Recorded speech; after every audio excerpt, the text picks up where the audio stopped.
Maria Ressa, one of the Philippines' most high-profile journalists and a vocal critic of Duterte, served with an arrest warrant in the Philippines. This post received a score of 29,664, with an upvote ratio of 94%. Here are the top comments in response to this article. Despite a war on drugs, not a single meaningful drug lord has been arrested, even though his in a high-profile drug bust worth hundreds of millions. His previous biggest critic, Leila de Lima, was held before being arraigned on charges of coddling drug dealers who were imprisoned under her watch while she was head of the DOJ.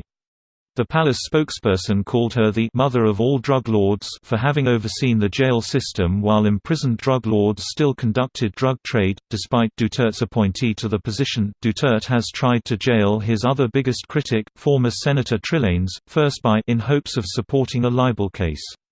When that failed, Duterte attempted to drag Trillanes's parents through the mud in a failed attempt to discredit his family. After claiming the government lost records of his amnesty, Duterte had "This is all part of the same Duterte brand pattern of intimidation against his critics." I live in the Philippines, and let me tell you he ain't doing a good job. Is he still popular? Haven't read anything about him in the last couple years other than, yep, he's still doing the whole dictator thing.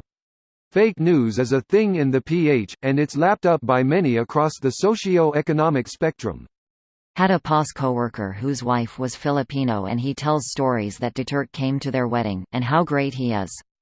We live in Canada. When drug issues came up in politics, he'd go on about how awesome D was, etc.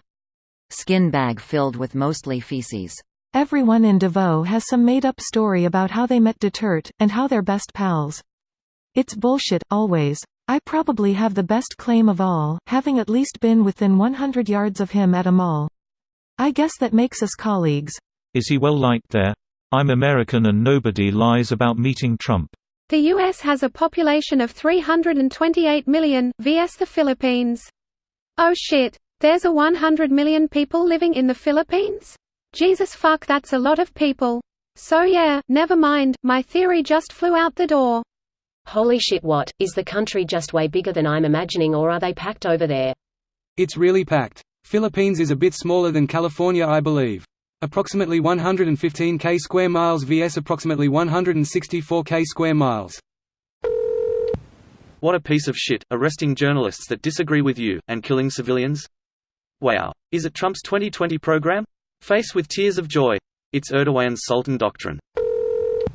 From the standpoint of a Filipino who is taking up a pre-law course, the reason why this is extremely alarming is because it definitely shows signs of an authoritative regime. She is being arrested due to a libel case based off of an article from May 2012, with a law that was only passed on the Philippines in September 2012. The case was previously dropped because a principle in criminal law states that there shall be no retroactive effects for newly passed law.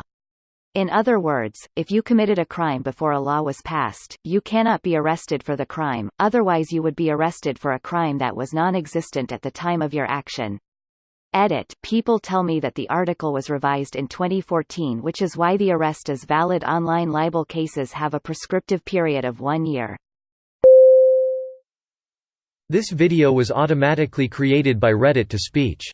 The article and comments in this video were selected from Reddit according to their upvotes, and any paraphrasing was performed by smmry.com, without any human intervention.